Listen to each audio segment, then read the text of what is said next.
YouTube ವೀಕ್ಷಕ ಬಂಧುಗಳಿಗೆ ಪಂಡಿತ್ ರಾಜು ಮಾಡುವ ಹೃದಯಪೂರ್ವಕ ನಮಸ್ಕಾರಗಳು. ನೇರ ಸ್ಪಷ್ಟ ಸರಳ ಮಾರ್ಗದರ್ಶನವಾಗಿರುವ ಓಂ ಅಸ್ಟ್ರಾಲಜರ್ ಜ್ಯೋತಿಷ್ಯ ಕಾರ್ಯಕ್ರಮ ವೀಕ್ಷಣೆ ಮಾಡುತ್ತಿರುವ ನಿಮ್ಮೆಲ್ಲರಿಗೂ ಶ್ರೀಕೃಷ್ಣನ ಕೃಪೆ ಮತ್ತು ಆಶೀರ್ವಾದ ಸದಾ ಇರಲಿ ಅಂತ ಹೇಳ್ತಾ, ಇವತ್ತಿನ ಸಂಚಿಕೆಯಲ್ಲಿ ಒಬ್ಬ ವ್ಯಕ್ತಿ ಮಧ್ಯಾಹ್ನ ಜನಿಸಿದ ವ್ಯಕ್ತಿಯ ಗುಣ ಹಾಗೂ ನಡವಳಿಕೆ ಹಾಗೂ ಅವರ ಆಗು ಹೋಗುಗಳ ವಿಚಾರವನ್ನು ತಿಳಿದುಕೊಳ್ಳೋಣ. ಮಧ್ಯಾಹ್ನ ಜನಿಸಿದ ಅಂದರೆ ಮಧ್ಯಾಹ್ನ 12ರಿಂದ 4 ಗಂಟೆಯವರೆಗೆ ಜನಿಸಿದ ವ್ಯಕ್ತಿಯು ರಾಜನಂತೆ ರಾಜಾಡಳಿತವನ್ನು ಮಾಡ್ತಕ್ಕಂತಾಗಿರ್ತಾನೆ.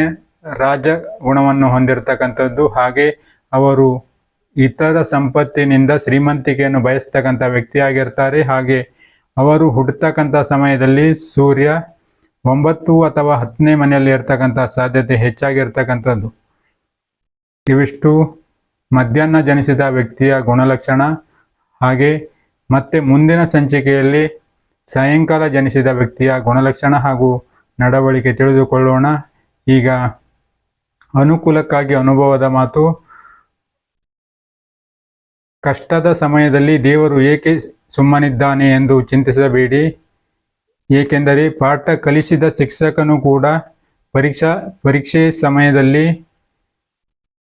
ಪರೀಕ್ಷೆಯ ಕೊಠಡಿಯಲ್ಲಿ ಶಿಕ್ಷಕನು ಕೂಡ ಸುಮ್ಮನೆ ಇರುತ್ತಾನೆ.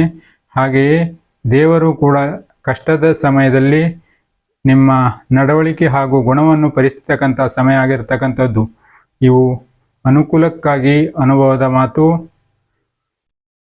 ಮತ್ತೆ ಈಗ ಆರೋಗ್ಯಕ್ಕಾಗಿ ಮುದ್ರೆ. ಯಾರಿಗೆಲ್ಲ ಕಿವಿ ನೋವಾಗಿರ್ತದೆ, ಕಿವಿ ಏರ್ಬಡ್ಸಿಂದ ನೋವಾಗಿರ್ಬೋದು, ಇಯರ್ಫೋನ್ ಹಾಕೊಂಡು ಇರುವುದರಿಂದ ನೋವಾಗಿರ್ಬೋದು, ಹಾಗೆ ನೀರಿನಿಂದ ತೊಂದರೆಯಿಂದ ಕಿವಿ ನೋವಾಗಿರ್ತಕ್ಕಂಥದ್ದಾಗಿರ್ಬೋದು, ಹಾಗೆ ಮಣ್ಣು ಕಸ ಕಡ್ಡಿ ಹೋಗಿ ನೋವಾಗಿರ್ತಕ್ಕಂಥ ವಿಚಾರಕ್ಕೆ ಆಕಾಶ ಮುದ್ರೆ ಮಾಡುವುದರಿಂದ, ಆಕಾಶ ಮುದ್ರೆ ಹೆಬ್ಬೆರಳು ಹಾಗೂ ಮಧ್ಯದ ಬೆರಳು, ಉಳಿದ ತೋರ್ಬೆರಳು ಹಾಗೂ ಉಂಗುರದ ಬೆರಳು, ಕಿರುಬೆರಳು ನೇರವಾಗಿರುವಂತೆ ನೋಡಿಕೊಳ್ಳಬೇಕು. ಇವು ಆಕಾಶ ಮುದ್ರೆ ಆಗ್ತಕ್ಕಂಥದ್ದು. ಇದು 15 ನಿಮಿಷಗಳ ಕಾಲ ಮಾಡುವುದರಿಂದ ಕಿವಿ ನೋವು ಬರ್ತಕ್ಕಂಥವರಿಗೆ ಅನುಕೂಲ ಆಗ್ತಕ್ಕಂಥದ್ದು, ಕಿವಿ ನೋವು ಕಡಿಮೆ ಆಗ್ತಕ್ಕಂಥದ್ದು. ಇವು ಮುದ್ರೆಯ ವಿಚಾರ.